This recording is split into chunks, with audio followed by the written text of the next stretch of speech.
नवंबर की मीठी ठंड के बीच सुबह खिल उठी है और आज का सफ़र उत्तर प्रदेश की तरफ है।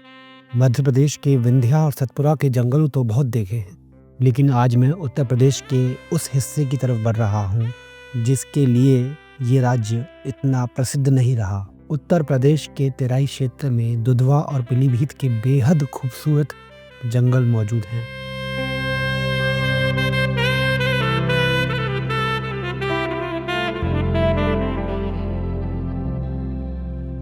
ग्वालियर से यूपी की तरफ जाते वक्त 3 बड़ी खूबसूरत और विशाल नदियां हमें रास्ते में मिलेंगी। भिंड के पास मौजूद है पहली नदी हमारी चंबल। इटावा के पास आते आते अब दिख रही है यमुना नदी। बारिश के मौसम के बाद यमुना में पानी लबालब भरा हुआ है।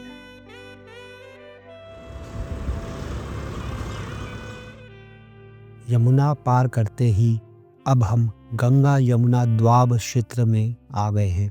ये क्षेत्र यमुना और गंगा के बीच का है।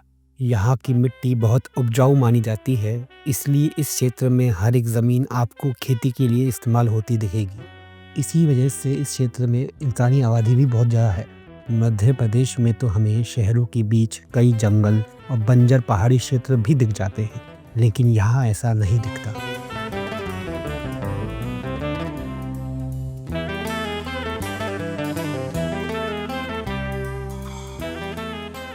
देखते देखते अब हम गंगा नदी पर मौजूद फर्रुखाबाद शहर पहुँचे।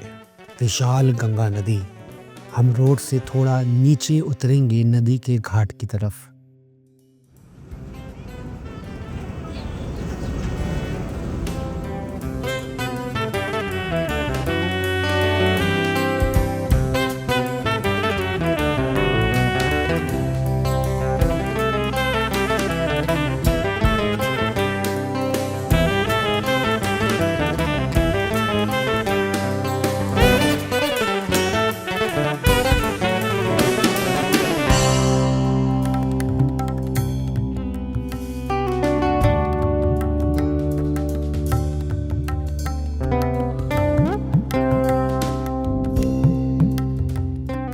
थोड़ा और समय होता तो गंगा किनारे शांति से घंटों तक बैठा रहता। चलिए अब हम उत्तर प्रदेश के उस हिस्से की तरफ आगे बढ़ रहे हैं जो नेपाल से जुड़ा है। गंगा नदी पार करते ही सड़क किनारे जो पेड़ दिख रहे हैं अब वो थोड़े ऊंचे ऊंचे दिख रहे हैं और थोड़ा जंगली क्षेत्र भी बीच बीच में आ रहा है। हम दुधवा के खूबसूरत जंगल की तरफ मुड़ रहे हैं।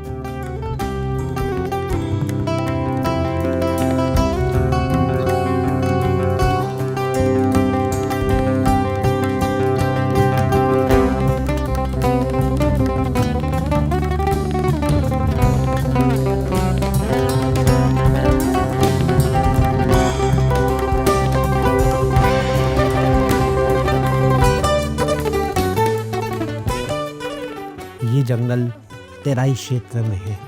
ऊंचे ऊंचे साल के पेड़ों से घिरा ये जंगल स्वैम्प डियर या बारहसिंघा की प्रजाति को संरक्षित करने के लिए ये जंगल महत्वपूर्ण रहा है। साथ ही में यहाँ राइनो या गैंडा भी मौजूद है, जिसे यहाँ आसाम और नेपाल से लाया गया था। आज इनकी तादाद यहाँ काफ़ी बढ़ गई है। दुधवा के जंगल की तरफ बढ़ते हुए पहले मैलानी शहर आता है। इस शहर से जुड़ा है किशनपुर का जंगल। मैं पहले किशनपुर सेंचुरी के गेट की तरफ बढ़ूंगा थोड़ी जानकारी लेने के लिए। इसका रास्ता भीरा कस्बे से होकर जाता है।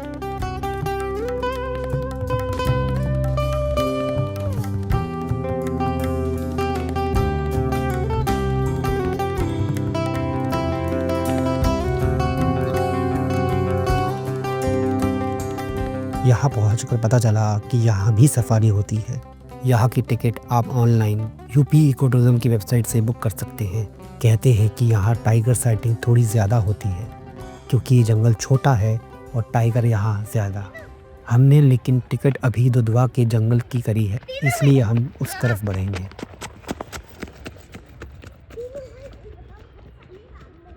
भीरा को पार करके अब हम शारदा नदी के पुल को क्रॉस करेंगे। ये विशाल नदी का नाम उत्तराखंड में काली नदी है। यहाँ इसका नाम बदलकर शारदा हो जाता है। सारदा नदी को पार करके हम जा रहे हैं पलिया कला। ये दुधवा जंगल के पास आखिरी एक बड़ा शहर है जहां आप रुक सकते हो।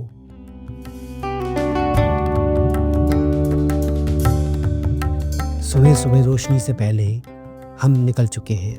वैसे तो जंगल तक पहुंचने का रास्ता 15 मिनट का ही है, लेकिन आज सुबह कोहरा बहुत है सड़कों पे। तेराई क्षेत्र में पानी ज़्यादा होने की वजह से यहाँ कोहरा जल्दी आ गया है। रोड पर आगे 5 मीटर का भी नहीं दिख रहा। जैसे तैसे धीमी रफ्तार से हम दुधवा नेशनल पार्क के गेट पर पहुँचे। हमने ऑनलाइन बुकिंग की हुई थी फुल जिप्सी के लिए, जिसके लिए हमने 4100 रुपये दिए, 4100। यहाँ हमें गाइड और जिप्सी अलॉट हुई और यहाँ हमने 218 पर पर्सन एंट्री फीस भी दी। साथ ही में कुछ 100 रुपये की कैमरा फीस भी थी।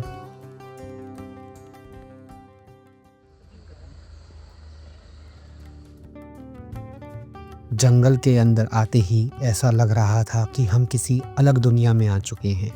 विशाल आसमान को छूते पेड़, चारों तरफ धुंध और हल्की सी ठंड, जानवरों की गूंजती आवाज़ें। ये जंगल साल के पेड़ों का जंगल है। तेराई क्षेत्र हिमालय के पहाड़ों का निचला क्षेत्र है।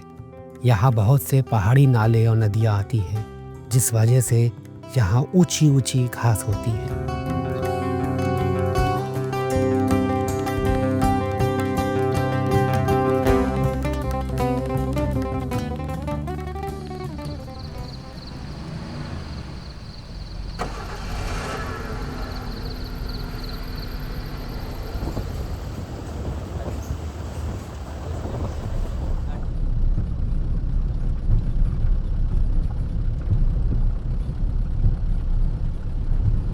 थोड़ा आगे चले तो कुछ जिप्सी खड़ी हुई दिखी। यहाँ अभी एक जिप्सी को टाइगर दिखा है।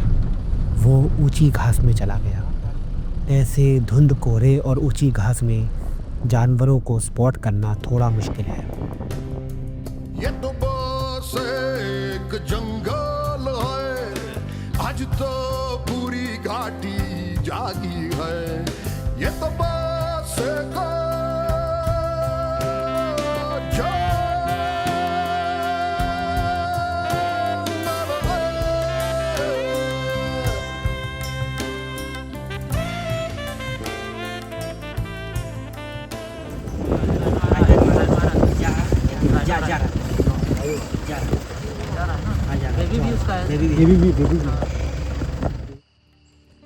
अचानक हमें कुछ ऐसा दिखा जिसे देखने लोग यहाँ दूर दूर से आते हैं।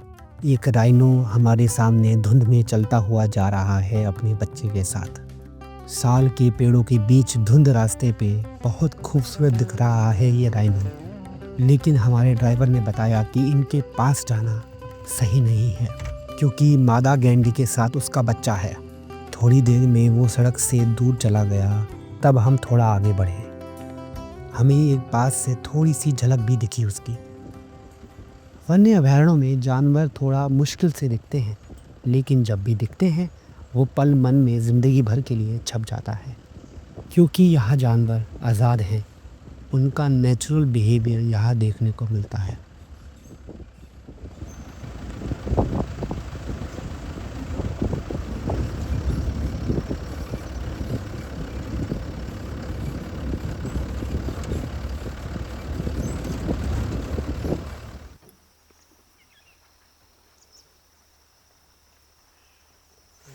सर मैं बता रहा हूँ, ये जो रोड है एस.डी. सिंह रोड है सर।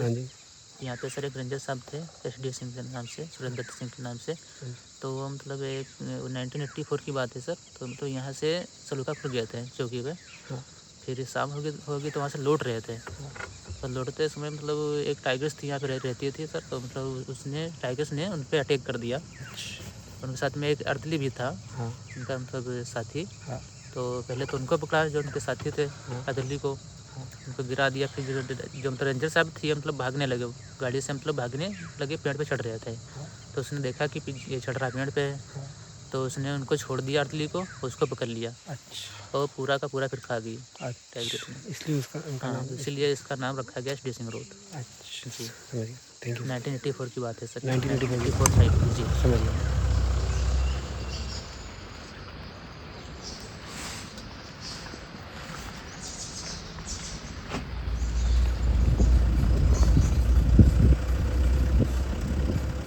धीरे धीरे जंगल में धूप आनी शुरू हो गई। साल के पेड़ों में से सुनहरी रोशनी छन कर आ रही है। दुधवा के जंगल को सिर्फ घूमना ही बहुत अच्छा लगता है, जानवर दिखे ना दिखे।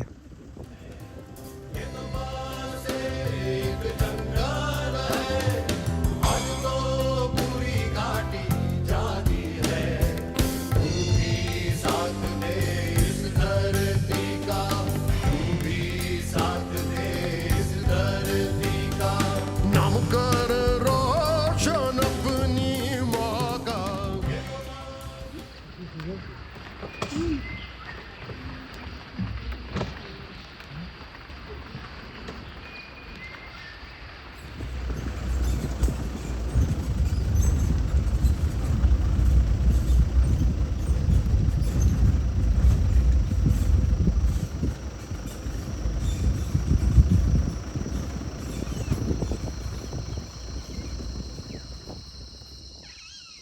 अब हम सोहेली नदी के पास पहुँचे हैं। यहाँ अक्सर जानवर नदी के पास दिख जाते हैं।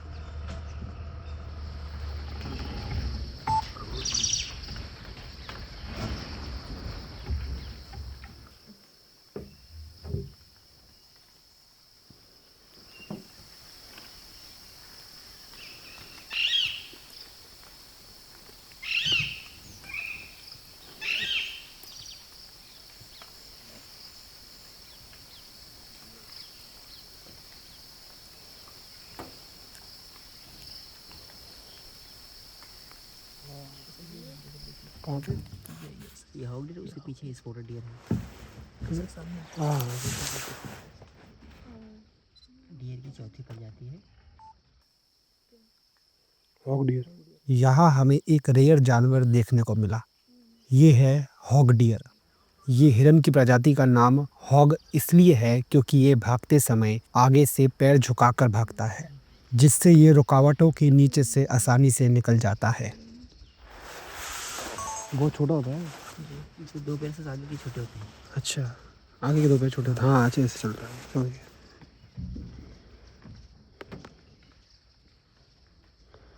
बाहर आएगा अभी। वो हिल रही है, वो हिल रही है। अभी आएगा, बाहर आ रही है। पड़ा बोलते हैं इसे। हम एक फॉरेस्ट कैंप पर पहुंचे। यहाँ पर पेट्रोलिंग और सफारी के लिए पालतू हाथी रखे जाते हैं।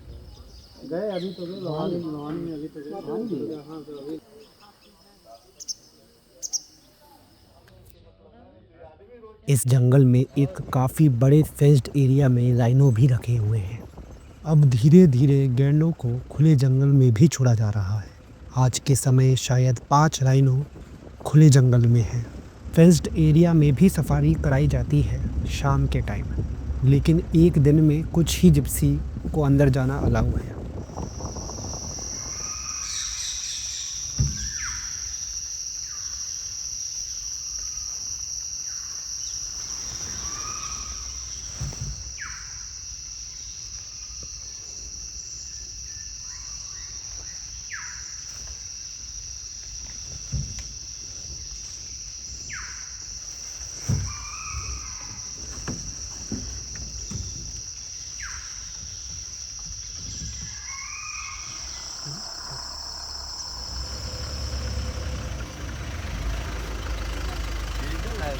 क्या? ईगल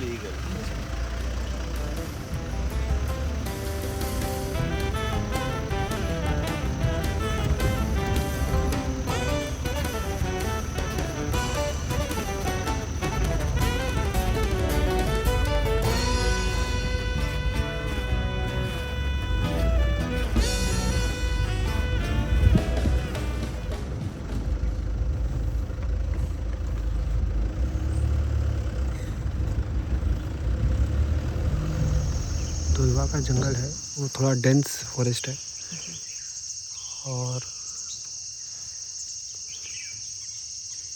यहाँ पे साइटिंग तो टाइगर्स वगैरह हैं, लेकिन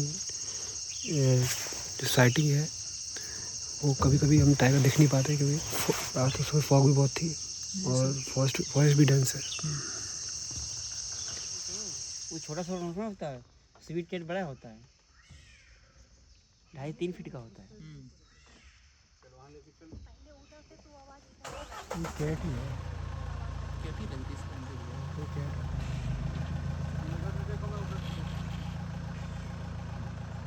ये तो वुडपेकर है, वुडपेकर है? ऊपर है वुडपेकर, इस पे हल्दू का पेड़ है, उसको तो वुडपेकर है। फ्लाइंग बैक जमीन तो है कोई, इसलिए ये तो मेढक को काफी पकड़ रखा है।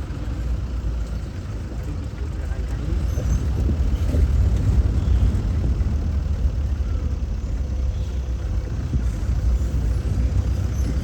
छोटा पलिया कुआ है, ये सब ब्रिटिश टाइम के बने हुए हैं।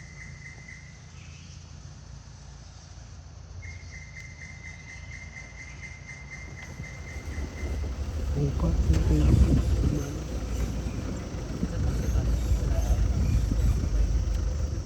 ये बाके ताल कहते हैं इसको, और यहाँ पे बाके नाम का राइनो हुआ करता था, उसी के नाम पे ये ताल है।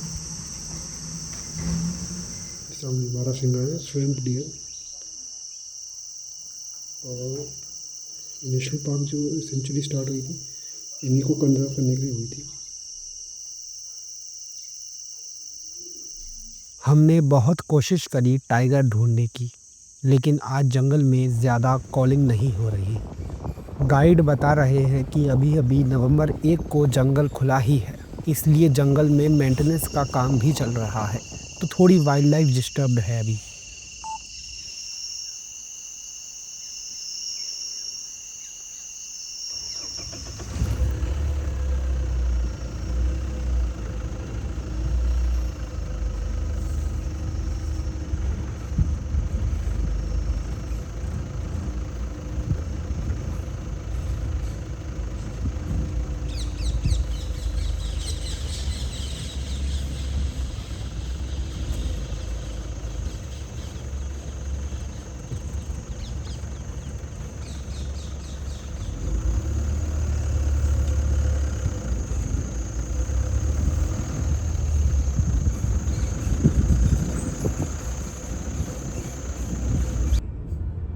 बहुत ही खूबसूरत सफारी से हम अब निकलकर आगे बढ़ रहे हैं पीलीभीत के जंगल की तरफ। ये यहाँ से 2-3 घंटे की दूरी पर है।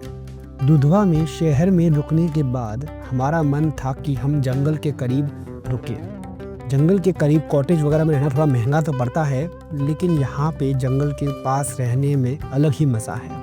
पीलीभीत में जंगल के करीब आज हम कॉटेज लेकर रुकेंगे।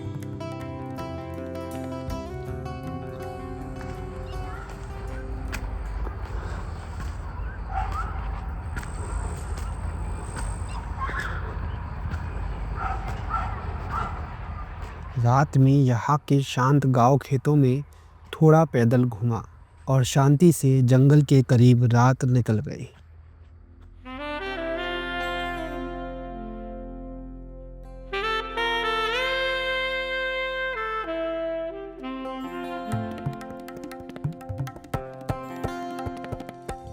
यहाँ की सुबह शांत और खूबसूरत हुई।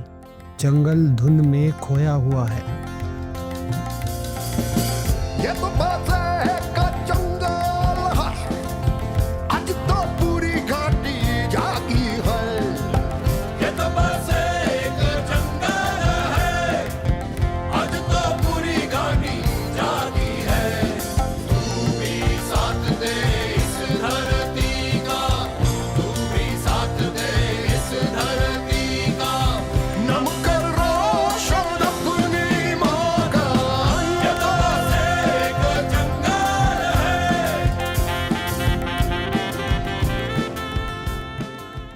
सुबह हम टाइगर रिजर्व के गेट की तरफ बढ़े।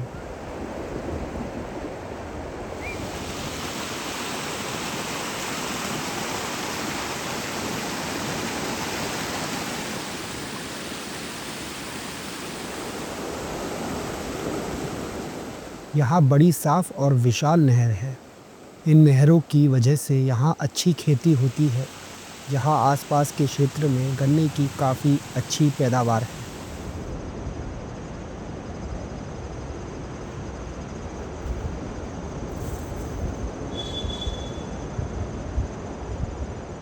हम लोग अभी पीलीभीत टाइगर रिज़र्व में हैं। चूका जो चूका रिज़र्व है, यहाँ पीलीभीत टाइगर रिज़र्व, यहाँ पे सफारी होती है और बहुत सुंदर एरिया है। यहाँ नहर आई है ऊपर से, उत्तराखंड साइड से शायद नहर आई है, बहुत पानी है इधर और बहुत ही अच्छा स्पॉट है।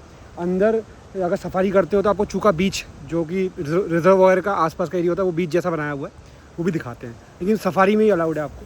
हम लोगों ने दुधवा में सफारी कर ली थी, थोड़ा सा इस बार मन नहीं था हमारा पीलीभीत में सफारी करने का, क्योंकि अभी मैं फैमिली के साथ आया हुआ था। अगली बार कभी फिर से एक्सप्लोर करने आऊँगा तो फिर पीलीभीत में ही सफारी करूँगा। पीलीभीत में टाइगर काफ़ी दिखते हैं, टाइगर स्पॉटिंग अच्छी होती है यहाँ पे। और लेकिन अभी क्या है, अभी नेशनल पार्क नया खुला है, बारिश का सीज़न ख़त्म हुआ है, इस वजह से घास बहुत ऊंची है, तो स्पॉटिंग अभी हो नहीं पा रही। यहाँ पे एक चीज़ और है कि नेपाल बॉर्डर शेयर करता है, यहाँ से पास में ही नेपाल है, यहाँ से नेपाल की एंट्री भी है। दुधवा के पास में से भी थी और शायद यहाँ से टनकपुर के, उत्तराखंड में टनकपुर है, वहाँ से भी शायद एंट्री है। तो वहाँ से नॉर्मली एंट्री देते हैं कि नहीं ये मुझे पता नहीं, लेकिन वहाँ पे रोड तो जा रही है नेपाल के लिए। बट अभी कभी हम वापस आएंगे कभी एक्सप्लोर करने, तो फिर आपको वो एरिया एक्सप्लोर करेंगे। बंदर दिख रहा है हमें, ज़रा कुछ खाना देंगे हम लोग इसलिए।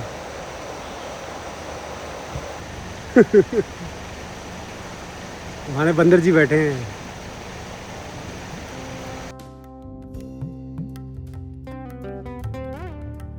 अब हम यहाँ से उत्तराखंड की तरफ बढ़ रहे हैं। यहाँ नहर के साथ साथ ही एक रोड हमें अब उत्तराखंड में ले जाएगी। उत्तराखंड में पहुँचते ही जंगल और लोग थोड़े बदल गए, रहन सहन खाना सब बदल गया कुछ किलोमीटर में। हम नानक मत्ता की तरफ बढ़ रहे हैं। यहाँ एक ऐतिहासिक गुरुद्वारा है जहाँ गुरु नानक देव जी आए थे।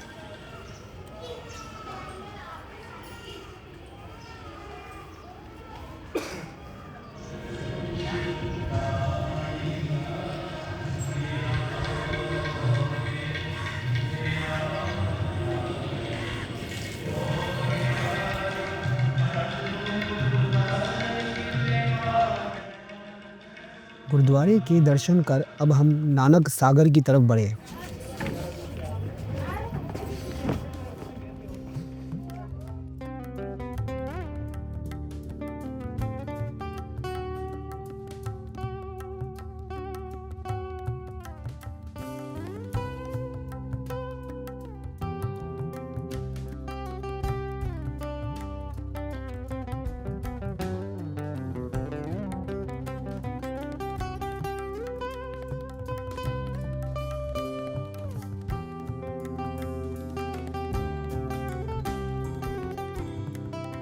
हमारा सफ़र अब यहाँ ख़त्म होता है।